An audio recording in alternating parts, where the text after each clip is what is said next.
అందరికీ నమస్కారం. ఇప్పుడు మనం 2వ అధ్యాయంలో 11వ శ్లోకం నేర్చుకోబోతున్నాం. ఓం శ్రీకృష్ణ పరమాత్మనే నమో నమః. శ్రీ భగవానువాచ అశోచ్యాన్ అన్వశోచస్త్వం ప్రజ్ఞావాదాంశ్చ భాషసే గతాసు నగతాసుంశ్చ నానుశోచంతి పండితాః. శ్రీకృష్ణుడు ఇలా అన్నాడు, ఓ అర్జున, నీవు శోకించకూడని వారి కోసం శోకిస్తున్నావు, కానీ మాటలు మాత్రం పెద్ద జ్ఞానిలా మాట్లాడుతున్నావు.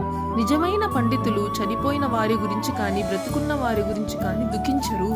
అంటే మన జీవితంలో చాలాసార్లు మనకు తెలియని విషయాల గురించి కూడా మనం అంతా తెలిసినట్టు గొప్పలు చెబుతుంటాం, కానీ లోపల భయపడుతుంటాం. కృష్ణుడు ఏమంటున్నాడంటే, నీకు నిజంగా విషయం తెలిస్తే భయం ఉండదు, భయం ఉందంటే నీకు ఇంకా విషయం అర్థం కాలేదని అర్థం. అనవసరమైన విషయాల గురించి ఆలోచించడం మానుకోవాలి అని శ్లోకం చెబుతుంది.